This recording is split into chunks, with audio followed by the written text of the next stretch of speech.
بسم اللہ الرحمن الرحیم۔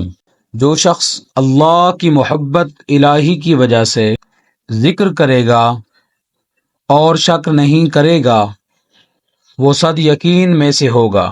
جو بندہ ہر نماز کے بعد 7 بار هو اللہ الرحیم پڑھتا رہے گا اس کا ایمان سلب نہیں ہوگا اور وہ شیطان کے شر سے محفوظ رہے گا۔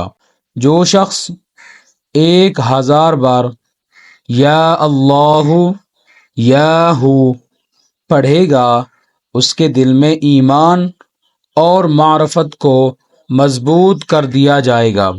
جو شخص جمعہ کے دن عصر کی نماز پڑھ کر قبلہ رخ بیٹھ کر مغرب تک یا اللہ یا رحمان پڑھتا رہے گا پھر اللہ تعالی سے جو چیز مانگے گا اللہ تعالی اس کو عطا فرمائیں گے۔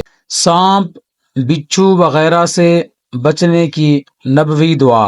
حضرت ابو ہریرہ رضی اللہ عنہ سے مروی ہے کہ ایک شخص آپ صلی اللہ علیہ وسلم کی خدمت میں آیا اور شکایت کی کہ مجھے بچھو نے کاٹ لیا ہے۔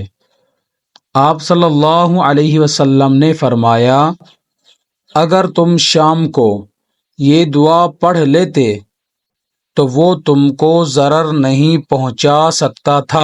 دعا یہ ہے اعوذ بکلمات اللہ التامات من شر ما خلق۔ ترجمہ: اللہ کے کلمات تامہ کے ذریعے مخلوق کی برائی سے پناہ مانگتا ہوں۔ عمل الیوم صفحہ نمبر 388، مسلم صفحہ نمبر 347، ابن ماجہ صفحہ نمبر 251۔ حضور صلی اللہ علیہ وسلم کی دعا کی برکت سے حضرت علی رضی اللہ عنہ کی طبیعت ٹھیک ہو گئی۔ حضرت علی رضی اللہ عنہ فرماتے ہیں کہ ایک دفعہ میں بیمار ہوا۔ میں نے نبی کریم صلی اللہ علیہ وسلم کی خدمت میں حاضر ہوا۔ آپ صلی اللہ علیہ وسلم نے مجھے اپنی جگہ بٹھایا اور خود کھڑے ہو کر نماز شروع فرما دی اور اپنے کپڑے کا ایک کنارہ مجھ پر ڈال دیا۔ پھر نماز کے بعد فرمایا اے ابن ابی طالب، اب تم ٹھیک ہو گئے ہو، کوئی فکر نہ کرو، میں نے جو چیز بھی اللہ سے اپنے لیے مانگی اس جیسی میں نے اللہ سے تمہارے لیے بھی مانگی، اور میں نے جو چیز بھی اللہ سے مانگی وہ اللہ نے مجھے ضرور دی۔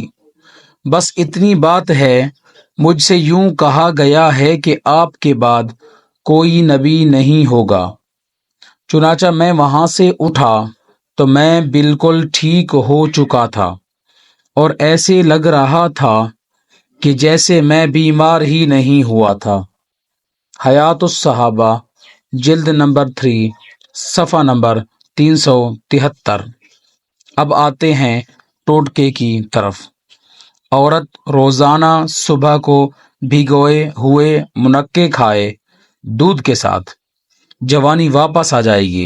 وزن کم، پیٹ نارمل کرنا ہے تو لیموں کا عرق حسب ضرورت اور کلونجی 60 گرام لے لیں۔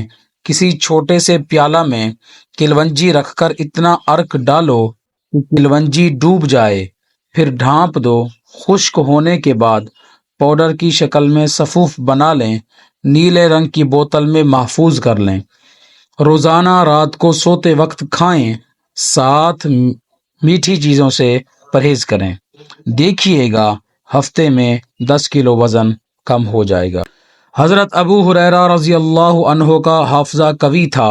اس کی وجہ حضرت ابو ہریرہ رضی اللہ عنہ فرماتے ہیں کہ حضور اکرم صلی اللہ علیہ وسلم نے مجھ سے فرمایا جس طرح تیرے ساتھی مجھ سے مال غنیمت مانگتے ہیں تم نہیں مانگتے۔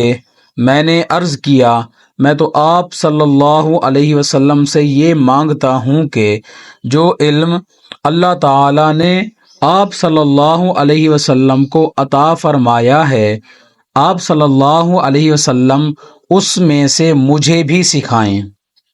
اس کے بعد میں نے کمر سے دھاری دار چادر اتار کر اپنے اور حضور اکرم صلی اللہ علیہ وسلم کے درمیان بچھا دی، اور یہ منظر مجھے ایسا یاد ہے کہ اب بھی مجھ کو اس پر جوئیں چلتی ہوئی نظر آ رہی ہیں۔ پھر آپ صلی اللہ علیہ وسلم نے مجھے حدیث سنائی۔ جب میں نے وہ حدیث پوری سن لی تو حضور اکرم صلی اللہ علیہ وسلم نے فرمایا، اس چادر کو سمیٹ کر اپنے جسم سے باندھ لو۔ میں نے ایسا ہی کیا۔ اس کے بعد حضور اکرم صلی اللہ علیہ وسلم جو بھی ارشاد فرماتے، میں اس میں سے ایک حرف بھی نہیں بھولتا تھا۔ حضرت ابو ہریرہ رضی اللہ عنہ فرماتے ہیں کہ لوگ یہ کہتے ہیں کہ ابو ہریرہ رضی اللہ عنہ حدیثیں بہت زیادہ بیان کرتا ہے۔ خدائے پاک کی قسم، ہم سب کو اللہ کے پاس جانا ہے۔ اگر میں غلط حدیث بیان کروں گا تو اللہ میری پکڑ فرمائیں گے، اور جو میرے بارے میں غلط گمان رکھتے ہیں اللہ ان سے بھی پوچھیں گے۔ اور لوگ یہ بھی کہتے ہیں، دوسرے مہاجرین اور انصاری صحابہ ابو ہریرہ رضی اللہ عنہ سے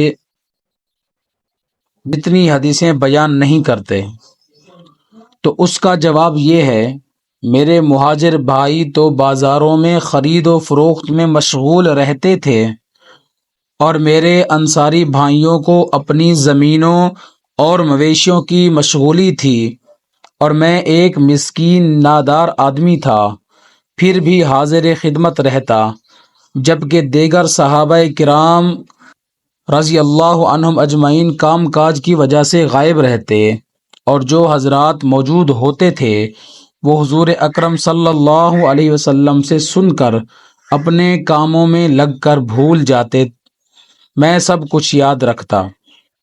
ایک دن حضور اکرم صلی اللہ علیہ وسلم نے فرمایا، تم میں سے جو آدمی بھی اپنا کپڑا میرے سامنے پھیلائے گا اور جب میں اپنی بات پوری کر لوں وہ اسے سمیٹ کر اپنے سینے سے لگائے گا، وہ کبھی بھی میری کوئی بات نہیں بھولے گا۔